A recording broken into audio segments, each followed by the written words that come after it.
Дүйнөдө эмне кеп? Дүйнө бүгүн жана эртең. Булардын баарын угармандарга кабардар кылган Дүйнө дүбүртү программасы. Шейшемби күнү саат 17-де Марал радиосунда. Саламатсыз, урматтуу угармандар, Дүйнө дүбүртү программасын угуп атасыңар. Бүгүн калкылаган темабыз бүгүн эл элек мозаика. Студиясында Кыргыз Республиканын белгилүү эксперттер Бакыт Сейитбаев, саламатсызбы? Самарбек Саргабаев, саламатсызбы? Саламатсыздар.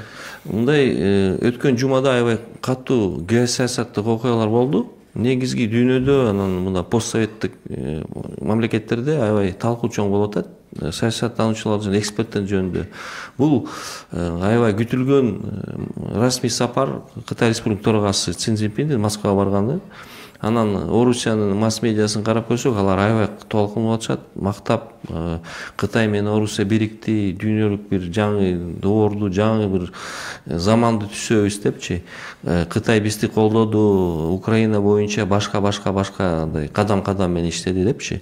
Анан Кытайдын алардын масс-медиасын карап көрсөк, алар кичине мындай орторок эметип атат, баасын берип атат эксперттер. Батыш мамлекеттер аябай кичине мындай толкунуп, аларда критика кылып, каршы чыгып атат, кээ бир ар кандай болуп атат да пикирлер. Анан Бакыт Тураш, сизден баштап алайлыкпы? Сиздин пикириңиз кандай болду? Бул Си Цзиньпиндин, Кытай Республикасынын төрагасы Си Цзиньпиндин расмий сапары Орусияга барганга бул эмненин белгиси, эмненин чечишти же чечелек депчи? Ооба, туура, албетте. Кытай Республика, Кытай мамлекетинин башчысы Си Цзиньпин март айында расмий визит менен Россияга келип, Кремльге келип, өзүнүн жолугушуусун өткөрдү. Чакан топ менен келди. Буга чейин февраль айында эле Кытай Республикасынын Тышкы иштер министрлиги тарабынан атайын ошо Украина маселесин тынчтык жолу менен жөнгө салуу тууралуу 12 пункттан турган документ кабыл алынганда, мында негизги ошол маселе ошо Орусия менен Украинанын ортосундагы жаңжалды тынчтык жолу менен чечүү деп белгиленген да. Бул боюнча Си Цзиньпин да ошондой белгилеп кетти. Бул тынчтык добушу, тынчтык үнү жогору туруш керек дүйнөдө депчи. Ал эми көпчүлүк мамлекеттер бул маселеге май чачкандай мамиле кылып атышат деп, отту тутандырып атат деген да. Жолугушуу жабык түрдө өттү. Ошондуктан ар кайсы масс-медиа, ар тараптуу көз караштагы саясаттануучулар, саясий аналитиктер өздөрүнүн божомолдоосу менен мындай орусиялыктар мисалы үчүн кубануу менен, даңазалоо менен белгилесе, ал эми Кытайдын эмеси орто заар белгилеп атат деп атпайбызбы? Бул Кытайдын өздөрүнүн чыгыш элинин менталитети, бул восточный хитрость деп коебузбу, восточный менталитет дейбизби? Ошол конфуцийчилер да булар акырындык менен аяр мамиле менен жарыялап атышат. Бул боюнча дүйнөдө ушунчалык мындай чоң неме болду. Ал тургай америкалыктар деле, Американын аналитиктери белгилей кетсек, мурдагы ЦРУнун аналитиги болгон Ларри Джонсон деген киши, ошол өзү интервью берип атып, бул белгилеп кетет да. Бул жолугушуу албетте Америкага бир топ тоскоолдук алып келгендей болуп атат деп. Анткени Америка Кытай менен Россиянын биригүүсүнө ушунчалык карама каршы келген. Бул Совет доорунун учурунда эле дейт. 1972-жылы Ричард Никсон Кытайга атайын визит менен келгендиги бул СССР менен Кытайдын ортосундагы мамилеге мындай тоскоолдук кылыш үчүн болгон аракеттин бири болчу дейт да. Мындан бери алардын дүйнө коомчулугу, ошо дүйнөлүк державалар кооптонуп атканын бирден бир дагы бир себеби акыркы мезгилдерде Россия менен Кытайдын ортосундагы соода саттык мамилеси аябай өнүккөн да. Мындайча айтканда товарный профицит деп коебуз. Оборот аябай күчөп, бул $900 миллиард чейин жакындаган. Ушу тарыхта ушунчалык чоң белги катары аталып атат да. Мындайча айтканда дагы ошонун эле профицити 1,7 эсеге өсүптүр. Мындай башкача айтканда 300 миллиард доллардан жогорку баага жеткен да. Бул дүйнөдөгү баягы экономикалык жактан өнүккөн экинчи бир немеге экинчи орунга жеткендикке жатат да, ушул товарный профицит боюнча. Анан бул жерде ошол Американын да реакциясын да бир байкасак болот. Булар Конгрессте атайын мыйзам долбоорун кабыл алышты да. Кытайды мындан ары бул эл аралык жамаатчылыкка, эл аралык коомчулуктарга билдириш үчүн Кытайды мындан ары өнүгүп келе жаткан мамлекет деген даражадан алып салабыз деп. Статустан. Бул эмне белгиси? Себеби булар тышкы Россия тыгыз мамиледе болгонго, Россия санкция салып атпайбы? Ошонун бир кандайдыр бир учкундары десек болот да. Түшүндүм. Учкундары. Эпкини тиеп атат да Кытайга да. Кытай Россия менен мамиле кылганда. Бул жөнүндө дагы санкциянын ар кандай түрлөрү, анын эмне таасири башка мамлекеттерге кандай тиеп атат, ал жөнүндө да кийинчерээк да сүйлөшөлү. Самир, сиздин пикириңиз кандай мына Си Цзиньпин менен Путин жолугушканы? Кандай бааны бересиз? Чын деле учурда эл аралык саясат, геосаясат аябай кызып турган учуру. Бакыт Турарчы айткандай, бул Кытай элинин лидеринин Орусияга болгон сапары аябай чоң кызыгууну жаратты. Ошол убакта ар түрдүү реакцияларды жаратты да, чын деле.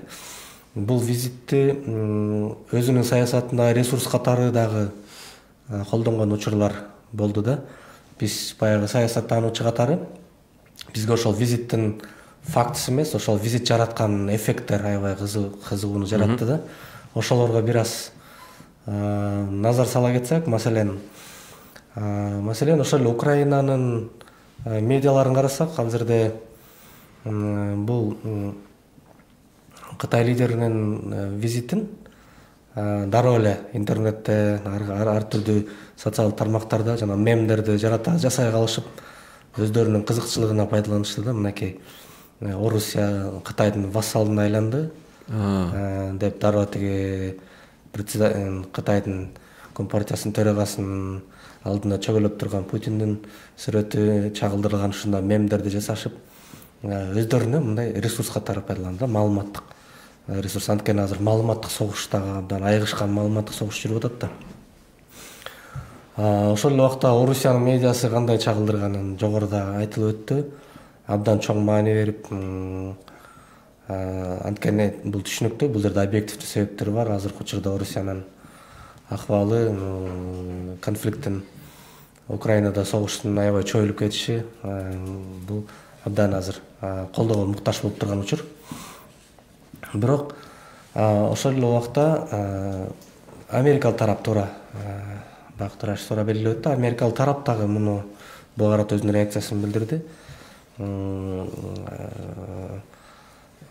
Мындай болушу мурда күтүлүп жүргөн, бирок болушу мүмкүн эмес болгон альянс пайда болуп атат. Уникалдуу альянс.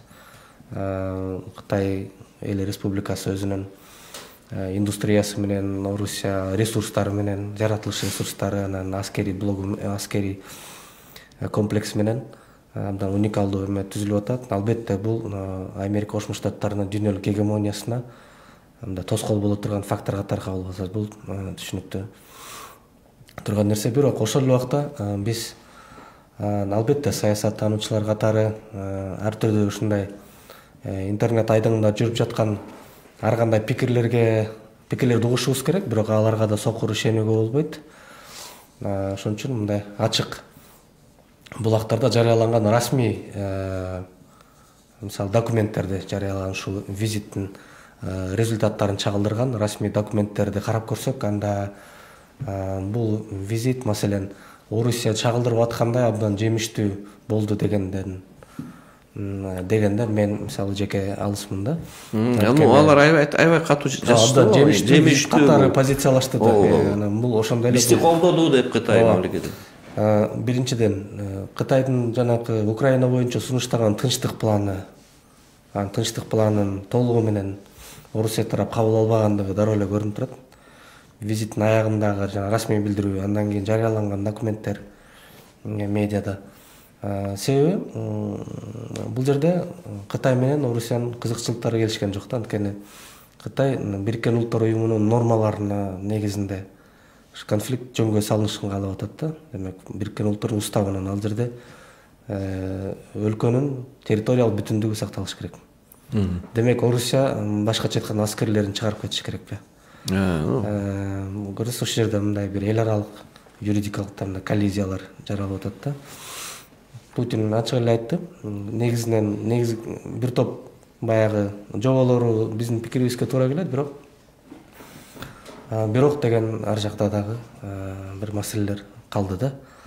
Демек ушул өнүктөн алганда бул бир, экинчиден ресурстарды дагы азыр Европа жака жаратылыш ресурстарын сатып, энергия алып жүрүүчүлөрдү сатуу азыр токтоп калбадыбы дээрлик. Европа.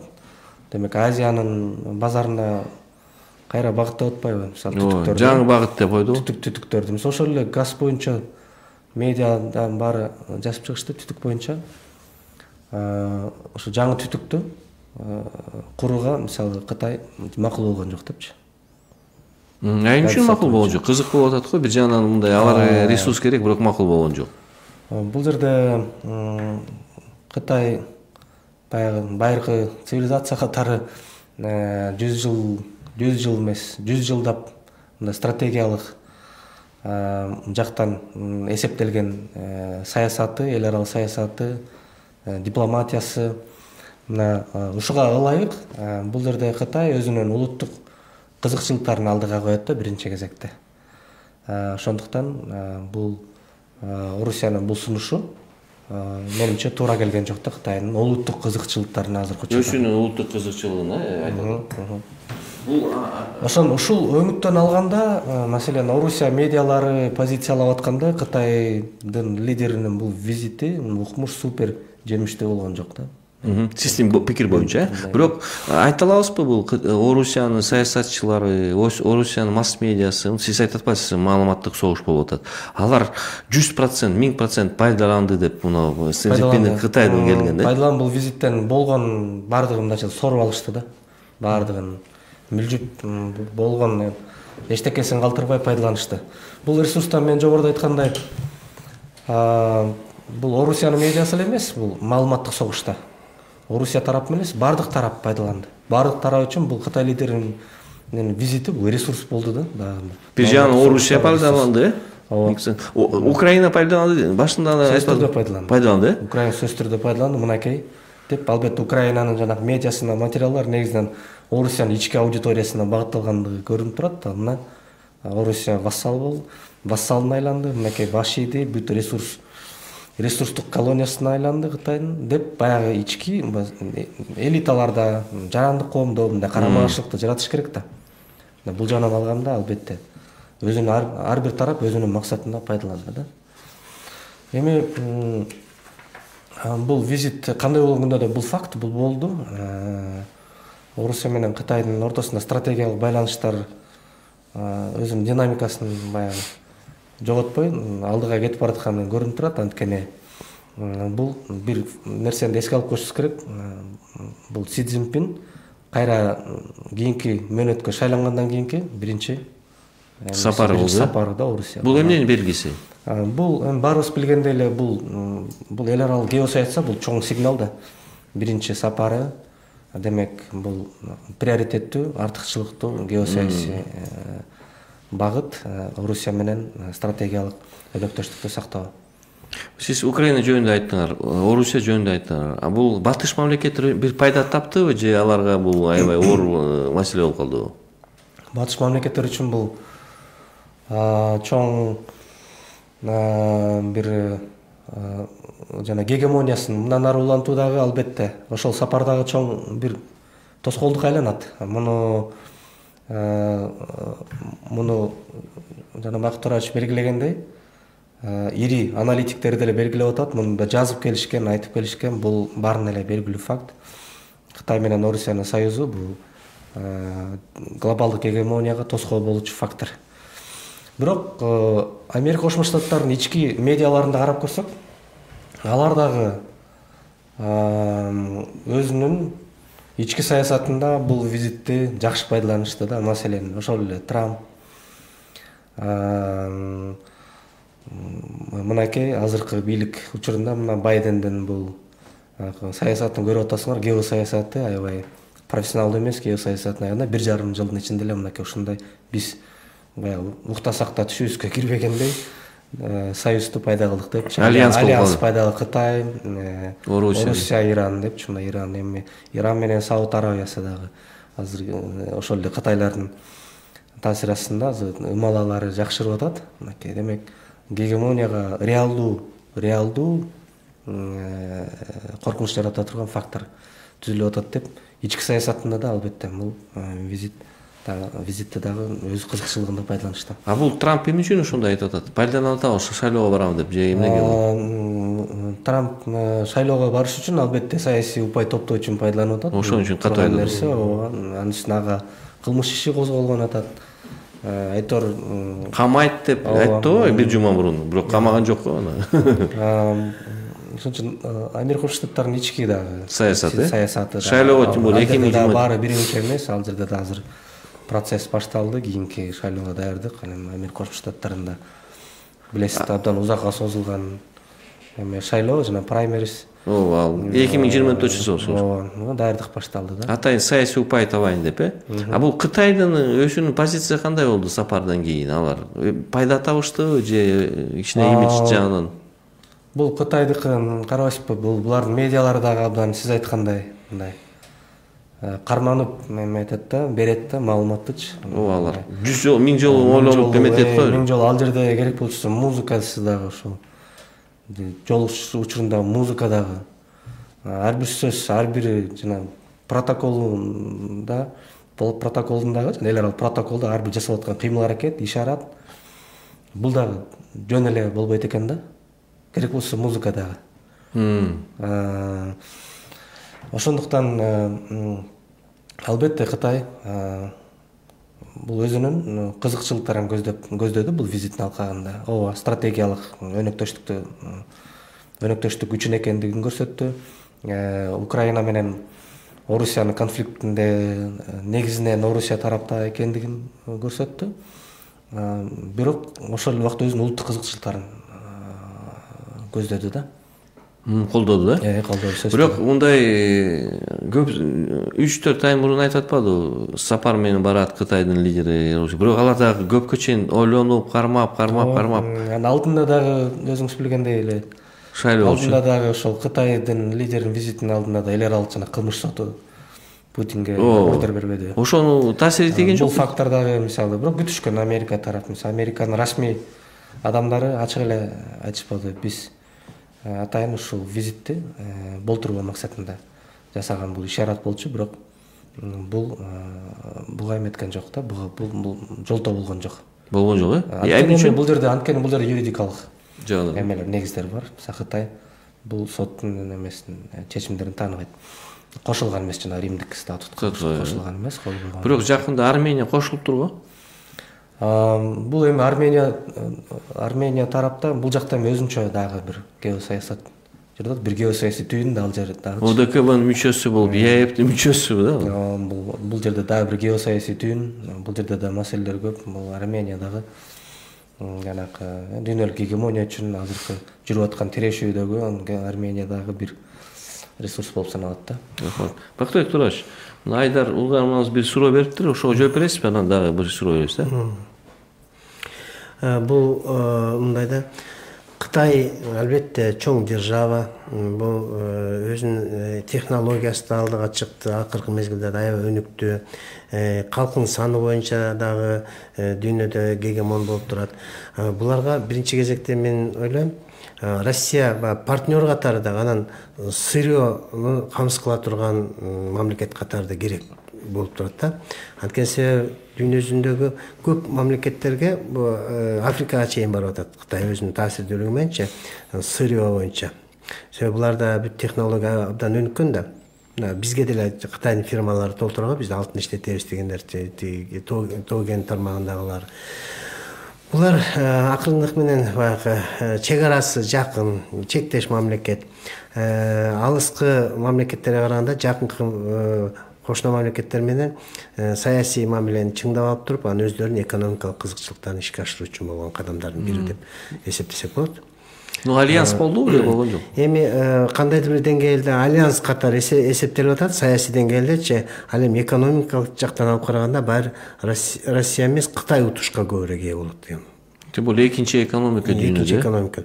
Анан ошонун баарын байкап туруп, Америка жана Конгрессте баардыгы тең 415 киши, 415 парламенттор добуш берип атпайбы? Жаңыдан өнүп келе жаткан мамлекет катарына чыгарып салалы Кытай депчи. Бул эми бир чети ал Кытайдын Россия менен мамилесин жактырбагандыгы. Бул маселеге чейин дагы, мисалы үчүн, ошо Кытайдын Россияга келип кеткенден кийин Путиндин жанагы кадамдарынын бири болуп атпайбы? Жана келишим дагы Украина маселесинде толук чечилбей калуу коркунучтары бар экендигин бирден бир далили катары Белоруссияга жана ядролук куралдарды алып баруу, ага чейин Искандер аталышындагы ракета установкасын орнотуп койгон. Азыр болсо ошол 3 апрелден баштап самолетторго даярдап, окутуп, анан кийин толугу менен ошо Белоруссиянын дагы Батыш Европадагы өлкөлөр НАТОнун күчүнө каршы ядролук бул тактикалык ядролук курал киргизебиз деп, бул эмненин белгиси? Аябай кээ катуу. Бул геосаясаттагы тирешүүнүн дагы мындан ары күчөйө бере тургандыгы. Бул маселени мисалы үчүн Байдендин оппоненти Трамп мындай деп белгилеп атпайбы? Бул маселе чечилбейт жакында. 1,5 жылга чейин барат. 1,5 жылдын ичинде Украина мамлекет катары жок болот, бул согуш улана берет деп. Бул маселени мен президент болсом дейт алчы, кийинки шайлоого катышканга даярдыгын билдирип атат. 24-жылы шайлоого катышам дейт. Эгер мен президент болсом, буну жеңил эле чечип кое алам деп атат да. Эки тараптын тең кызыкчылыгы үчүн деп. Украинаны мамлекет катары сактап калып, Россияны болсо коопсуздугун камсыз кылып Россиянын. Бул ошо Белоруссиядагы орнотулуп аткан ядролук ракета, ядролук куралды алып баруунун таасирдүүлүгүнүн натыйжасында, мисалы үчүн жанакы эме дагы батыш мамлекеттериндеги Бельгия, Нидерланды, Турцияда деле, Германияда деле Россиянын өзүнүн курал жарактары турат, ядролук немесин орнотуп койгон деп. Россиянын немеси Тышкы иштер министрлигиндеги Мария Захарова, Тышкы иштер министрлигинин расмий өкүлү, ал айтып атат да, биз деле буга жооп катары орнотуп атабыз. Биз эмне үчүн мурда унчукпай эле келгенбиз. Биз өнөктөш Белоруссияга коюп орнотууга толук укугубуз бар деп айтып атат да. Бул баягы тең салмактуулук сакташ үчүн деген саясат деп автонот. Бул укуктуу бир союздук мамлекет болгалы да, Белоруссия болсо ошон үчүн дейби. Ошон үчүн дейт да. Буларда эми Белоруссия ядролук мамлекет катары болуп эсептелбейт, бирок ошо территориясына гана орнотулуп атат деп баа берип атышат да. Жерде ушул эң негизгисин алып карасак,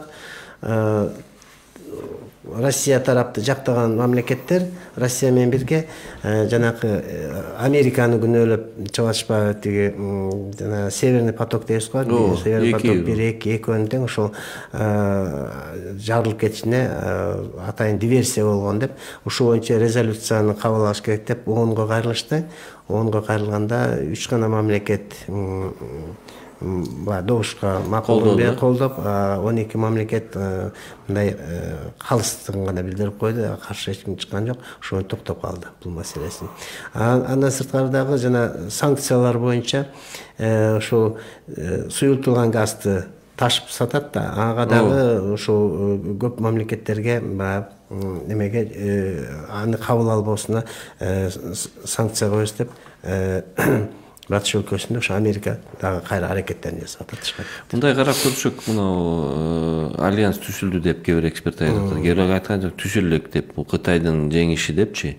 Кытай эч ким менен эч качан бөлүшпөйт бийлигин же ресурстарын. Сиз айтпай эле Кытай улуттук кызыкчылыгын эле ойлойт, Кытайдын кызыкчылыгын ойлойт депчи. Бирок кээ бир эксперттер айтат, батыш мамлекеттердин реакциясы мындай катуу болгон жок. Алар бир жагынан экономика жагынан коркутуп Кытайды, анан кичине мындай жумшатып салышты депчи. Ошо кошуласызбы же кошулбайсызбы? Батыш мамлекеттери бирок Кытайга бириккен Европа боюнча бириккен Европа Кытайга анча мындай эмесине келтире албайт го. Кытай азыркы учурда бутуна туруп калган, өнүгүп келе жаткан мамлекет эмес, өнүккөн мамлекеттин эле катарына келип калды да. Экономикалык жактан эч качан көз каранды болбойт башка Европа мамлекеттеринен. Кытай бул өзүнүн улуттук кызыкчылыгын көздөйт, андан ары өнүгүп кете берет деген оюм бар.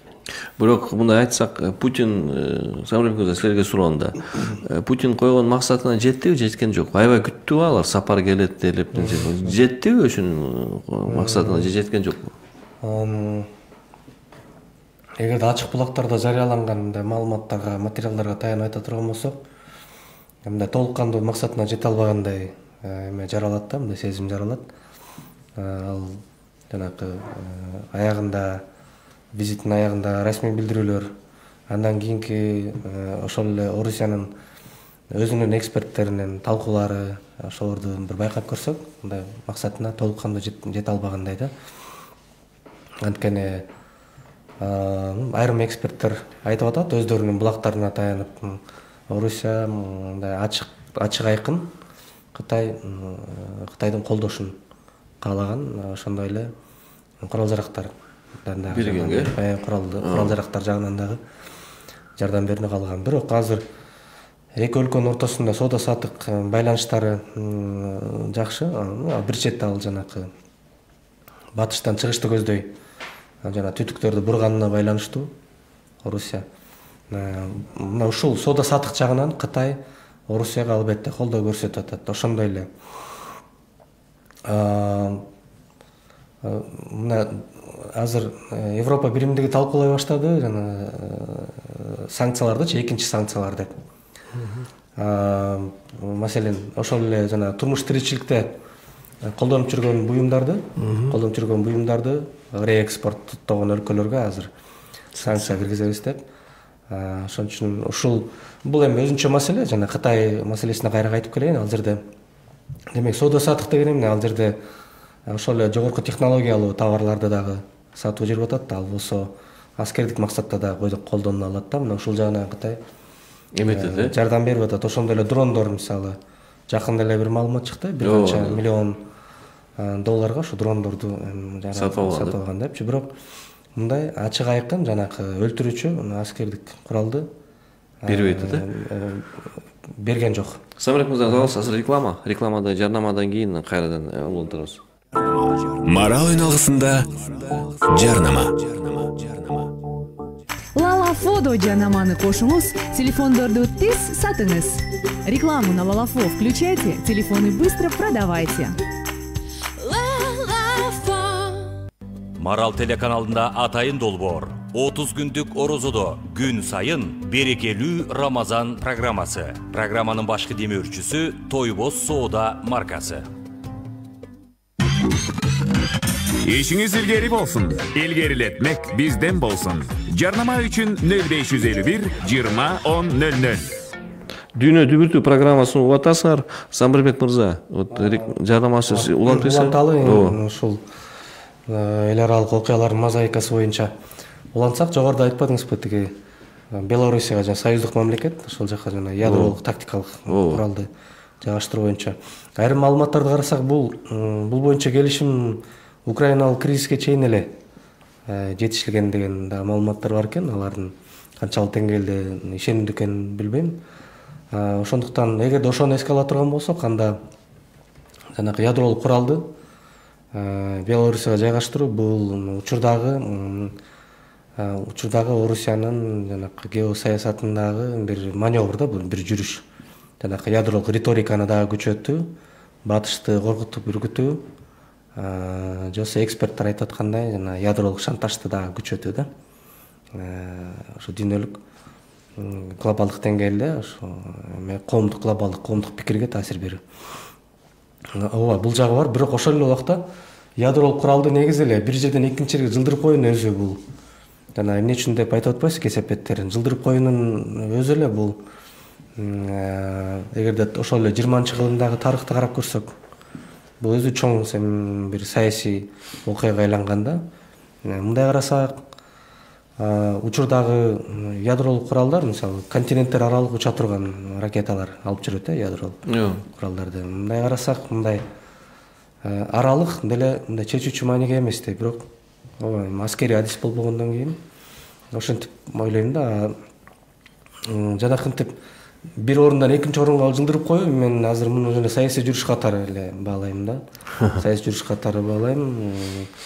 Коопсуздук жагынан балким, эми аскердик коопсуздук жагынан балким мунун дагы ролу бар. Анын үстүнө тактикалык курал болуп атпайбы, жакын жерге атыла турган.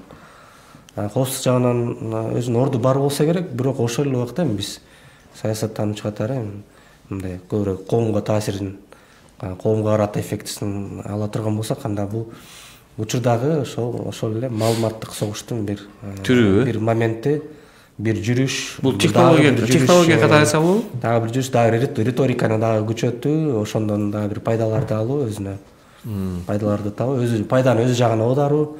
Анткени согуш жүрүп атат, согуш менен кошо маалыматтык согуш жүрүп атат. Бул менимче бул асыр нормалдуу көрүнүш. Маалыматтык согуш болуп атпайбы? Анан жакында эле өткөн жумада эле катуу чыгышпады бул өзүнчө бир артиллерийский снаряд берип атат, уран менен утат деп. Ошонун бул маалыматтык согуштун бир түрүбү же технологиясы же? Бул жерде да бул дагы азыр реалдуу түрдө ал снаряддар бериле элек, бирок ошентсе дагы маалыматтык согуш от алып дүртөтүп азыр жүрүп кеткендер көрүп атабыз.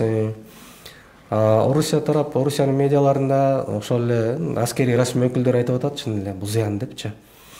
Ошол эле убакта Америка тарап жана дүйнөлүк саламаттык сактоо уюмунун маалыматтарына, изилдөөлөрүнө таянып, башка авторитеттүү булактарга таянып, алар эч кандай зыяны жок деп. Ооба. Анан көп мамлекеттер бар экен ошондой. Орусияда да бар экен. Орусияда да андай куралдар көп экендигин айтып чыгышпадыбы?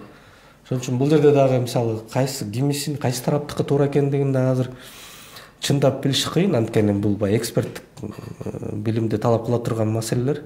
Биз эксперт болбогондон кийин бул жерде биз билбейбиз. Бирок сиз айтканда саясий согуш, бул дагы бир саясий согуштун, тиги маалыматтык согуштун бир көрүнүшү экендиги талашсыз да. Бирок Орусия эмнеден коркуп атат? Берип атат куралды, эмне бул? Аларда болчу мындай аста. Бул коркуп турган жөнү бар экен бул жерде. Ал жанагы калың жана броняны теше турган сапатка калың броняны теше турган сапатка техникаларды талкайт. Бар экен да ушундай. Ошондон коопсузданып, анан кийин Белоруссияга жооп катары ядролук тактикалык ядролук куралды курабыз деп. Ошону куруп атышат да. Батыш өлкөлөрү болсо ушул Орусиянын кадамына, Кытай менен мамиле кылган кадамына, мисалы Кытай алар менен кол үзүп бараткандай көрүп, батыш өлкөлөр менен мамиле түзүлбөй, бул дагы мындай өздөрүнүн тарапташтарынан жоготуу сезими пайда болгондой, башка үчүнчү өлкөлөр, мисалы Россия менен жакын турган биздин Борбордук Азия өлкөлөрүнө дагы кандайдыр эскертүү сыяктуу берип атышат да. Мисалы үчүн Дэвид Салливан, Евро биримдиктин немеси да, санкциялар боюнча атайын өкүлү, Бишкекте берип аткан жыйында айтты, ошо Орусия менен мамилелешип аткан мамлекеттердин евро биримдик менен болгон соода саттык мамилеси 300%га өстү. Бизге ошол кызыктырып турган нерсе, ошол товардын акыр аягы каяка барып жетип атат, ошол маселе турат. Эгерде ошол мисалы үчүн жөнөкөй эле нерсе, жана турмуш тиричиликти жана Самар белгилеп кетпеди, фотоаппарат, жана автомобиль же болбосо тиги компьютер, машина, компьютер деген сыяктуу нерселер. Мисалы үчүн бизден Кыргызстандан реэкспорт болуп Россияга кетсе, Өзбекстандан же Казакстандан Россияга кетсе, алар ошонун материалдарын атып коюшту, параллельный импорт депчи бизде. Параллельный импорт ошолордон курал жарак түздө түз курал менен камсыз болсо да курал жарак жасап чыгарууга түрткү берип жатат деп. Анан бизге бир мындай эгер биз менен мамиле кыла турган болсоңор Орусияга өтө жакындабагыла деген кадамдарын баштап атышат да булар. Сиз кошумча бул Борбордук Азияны да, Борбордук Азияны анан жалпы эле Орусия тарапты колдоп аткан мамлекеттерди максималдуу түрдө Орусиядан ажыратуу саясаты бул сыр, кандайдыр бир купуя сыр эмес, бул ачык айкын эле ошол америкалык бийлик тарабынан айтылып аткан саясаттын бул эмеси да. Буга Молдавия деле кирип калды. Молдавияда азыр молдавандардын өздөрүнүн улуттук кызыкчылыгына каршы келген мыйзамдар кабыл алынып атат. Мисалы үчүн тил маселеси боюнча бул Молдавияда жана өзгөчө румун тилине өтүп кетсе ошо. Румун тилине өтүп кетсе бул өздөрүнүн алардын президенти Молдова элинин эмес, румундардын кызыкчылыгын көстөргөн саясат жүргүзүп атат, элде нааразычылыктар туулуп атат. Грузияда деле ушул сыяктуу маселелер болду. Грузияда дагы мамлекеттик бийликке келишпестиктерди чыгарып атат. Бул албетте Грузия мурда көбүнчө ушул батышчыл тарапта болуп келбеди эле. Эми азыр батыштагы ошо өздөрүнүн тиги дагы немесин таасирдүү чөйрөсүнөн айрылып калабыз деген ниетте болуп атышат да. Мындай кээ бир эксперттер айтып атат, мына Кытай менен Орусия мамилеси бул мамиле эмес, бул жөн эле мындай соода же мындай убактылуу эле альянс, анан Кытай алар менен эметпей өзүнүн кызыкчылыгын пайдаланып, анан кайрадан аренага чыгып кетет депчи. Ошого кошуласызбы же кошулбайсызбы? Мен ошого да кошулуп кетет элем, себеби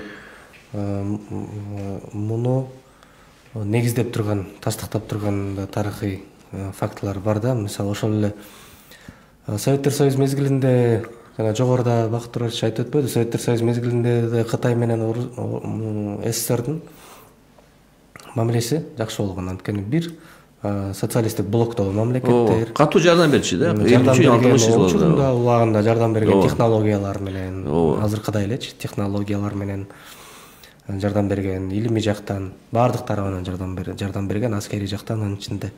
Бирок ошондо деле СССРде саясий режим бир аз алсыздана түшкөндө эле дароо Кытай өзүнүн кызыкчылыгын көздөп, өзгөчө территориялык жанакы претензиялар, чек ара менен дароо чыгарган, Даманский деген аралдан баштап дароо чыгарган.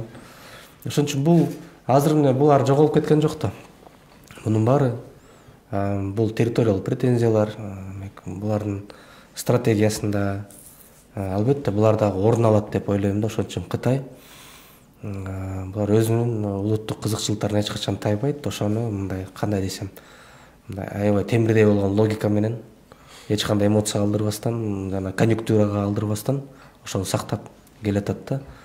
Ушул үмүттөн алганда Орусия менен Кытайдын ортосунда толук кандуу альянс бар дегенге айта албайбыз, кошулбайм. Бирок ошол убакта ар бир өлкө, ар бир эки тарап тең өзүнүн жеке кызыкчылыктарын колдоп атат. Менимче Орусия тарап деле Кытайга аябай симпатия кылып аткан деле жери жок болуш керек. Алар дагы өзүнүн айласы жок дегендей, изоляциялык жүргөндө. Изоляцияда азыркы учурда жанакындай болуп көрбөгөндөй глобалдык басым, анан конфликттин чоюлуп кетиши, айтор баягы жана идеалдуу шторм болуп аткандай азырчы дүйнө жүзүндө. Идеалдуу шторм. Бардык жагынан карасаңыз, баары тең эле мындай бири-бирине байланышып келиптир эле. Ошол азыркы Украинада жүрүп аткан батыш менен чыгыштын ортосундагы геосаясий кагылышка байланыш кандай да, баары тең бир логикалык бир чынжырчага байлап койсок болот да. Идеалдуу шторм азыр башталгандай да. Мен билбейм, бул дагы бир олуттуу окуяларды күтсөк болот болуш керек жакында. Сиз айтып кеткендей, мындай 2 ай мурун маалымат түшкөн, Орусиянын эксперттери айттылар, бул Кытай дагы өзү жаңы бир концепция, доктринаны алыптыр. Биз Арктиканы да өнүктүрөбүз, бир дагы арктикалык мамлекетпиз депчи. Андан Орустун эксперттери айтат, бул кызык экен, бул биякта жылуу океан жүрсө деңиз менен Арктика менче бара. Бирок алар өзүнүн мындай дымак катары биз дагы Арктикада иштейбиз деп, бул эмненин белгиси? Бул дүйнөлүк глобалдык бул ошо глобалдык стратегиянын белгиси. Анткени Арктика азырынча мус менен капталып жатат, бирок климат өзгөрүп аткандыгы бул факт. Азыр эле Арктика билинбеген менен баягы көп, балким медиада көп орун албагандыктан Арктика үчүн азыр эле кармашып аткан мамлекеттер көп. Мисалы, ошол эле Орусиянын аскердик базаларын куруп атат, европалык мамлекеттер, Батыш Европа мамлекеттери, ошол эле Америка Кошмо Штаттары, Канада баары тең Арктикага өзүнүн претензиялары бар. Тем более жаңы Арктикалык жол ачылат, соода жолу ачылат деп келечекте. Бул боюнча да прогноз бар эмеспи? Белгилүү прогноз бар эмеспи тиги? Азыр дагы жылынса атмосфера. Анда ачылат. Океан аркылуу, Түндүк Муз океаны аркылуу жол ачылат. Албетте бул кайра эле соода сатык, кайра эле экономика. Тем более биз Кытайдын билебиз, апрелде 10 жыл болот экен го, Жибек жолу деген бир чоң долбоору бар го. Бир жол, бир алкак дегенде, ошону дагы алар да максат коюп атпайбы, эми? Деңиз менен, жер менен эмес. Бакта тура, сиздин пикириңиз кандай ошо мынау мамилелер боюнча да? Бул жерде мисалы Кытай өтө мындай тең салмактап, калыстык менен мамиле кылганга аракет кылат да. Bunun birden bir belgisi katары Birikкен Улуттар Уюмунун коопсуздук кеңешиндеги добуш бергендиги, Россияны колдоп Бразилия менен Кытай добуш берди, жанагы батыш немесин түтүк газ түтүгүн кайрадан бир эксперттер текшерип чыгуу депчи. Бул Кытайдын бир кадамы мындай да. Булар сөзсүз түрдө жаңжал болуп атканда, жаңжалдын биринчи себебин аныктап, эң башталышын аныктап, анан келип жаңжал эмнеден чыкты, жаңжалдын каяка жыйынтыгына каяка келишибиз керек деген сыяктуу. Бүт баардык нерсени тең салмактап туруп карашат да. Ошого карап туруп булар тиги эмен дагы жанакы Украина Россия маселесинде тынчтык жолу менен чечишибиз керек. Бүт баардык тең баягы эки тарапка тең агрессиялык жол менен эмес, тынчтык жол менен дүйнөлүк, үчүнчү дүйнөлүккө жол бербеш үчүн аракет жасап атышат. Бизде 1 минутадан калды. Сабыр Мырза, сиз мындай суроо да, уже программабыз аяктап атат. Мындай божомол бере аласыңарбы? Мындай Кытай менен Орусия, Украина эмне болот же келечекте? Мындай 35 минутка чейин. Азыр божомол бериш да кыйын, анткени факторлор көп. Жанакы мен айтып өтпөдүм, идеалдуу штормаз жаңыдан башталып атат деп ойлойм да, мен жеке пикиримде. Азыр кандайдыр бир прогноздорду берүү да кыйын болуп калды да. Былтыр эле сиздин ушул студияңызда, интервьюларыбызда бул конфликт канча канча созулушу мүмкүн дегендерди да айтып аттык эле. Анда да өзүбүздүн прогноздорубузду айттык эле. Азыр эч кандай прогноздор ишке ашпай тургандай ушундай шарт болуп атат да, абдан көп факторлор бар. Дүйнөлүк геосаясий арена аябай чыңалып турат. Бирок мен бир нерсени айткым келет да. Биз ушу геосаясий кармаш жүрүп атат, анын кесепети бизге да тийип атат, дагы тийиши мүмкүн. Бирок ушундай шарттарда биз кантип өзүбүздү сактап кала алабыз? Улуттук мамлекет катары, улуттук мамлекеттүүлүгүбүздү. Бир эле фактор бар деп эсептейм, бир андан чечүүчү фактор бул биздин ички биримдигибиз. Ички биримдигибиз ушул өңүттөн алганда мен жеке пикиримди билдирип кетким келет. Жакында эле президент жана мурдагы экс-президенттердин башын кошуп бир демилге Дубайда. Бул жакшы демилге деп баалайм да. Бирок ушул демилге тилекке каршы коомдо мындай жакшы эффектти жарата албай калды да. Ушу бир жакшы эффектти жаратса, балким жакшы эффектти жарата тургандай бир медиа саясат жүргүзүлсө, бириккенге улуттук биримдик жакшы болмок да. Бул тилекке каршы улуттук биримдикке багытталган жакшы демилге, бирок ал мындай бир олуттуу эффект бере албай калгандай сезилип атат да мага. Айтор ички улуттук биримдигибизди сакташыбыз керек. Ошондо гана биз мондай геосаясий кармашта өзүбүздүн мамлекеттүүлүгүбүздү сактап калабыз. Бактар сизге дагы мен белгилеп кете турган ошо тышкы саясатта дагы биз өзүбүздүн ордубузду аныктап турушубуз керек да, аныктап алышыбыз керек. Азыркы учурда каалайбызбы, каалабайбызбы, дүйнө жүзүндө Америка мисалы гегемон болуп, жалгыз однополяр, бир полярдуу орнотом деген, бирок болбой эле азыр эки полярдуулукка келатат. Ага карама каршы Россия, Кытай туруп атат да.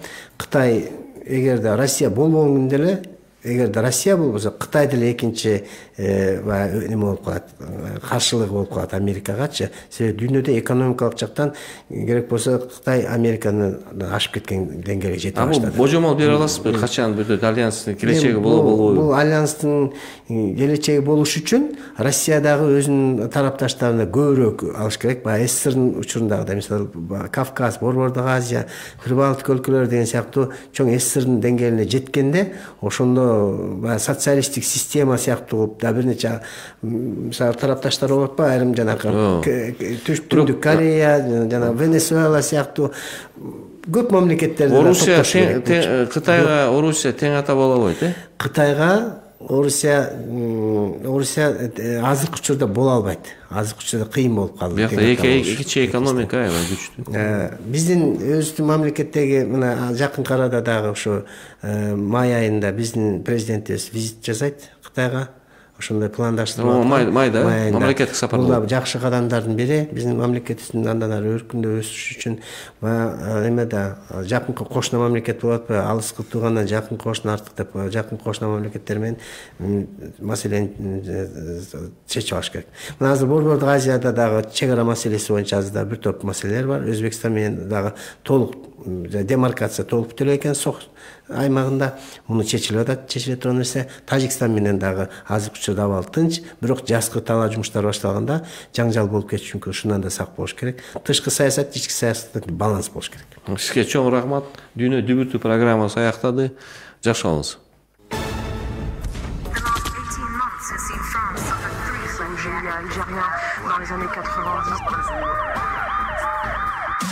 Дүйнөдө эмне кеп? Дүйнө бүгүн жана эртең. Булардын баарын угармандарга кабардар кылган Дүйнө дүбүртү программасы. Шейшемби күнү саат 17-де Марал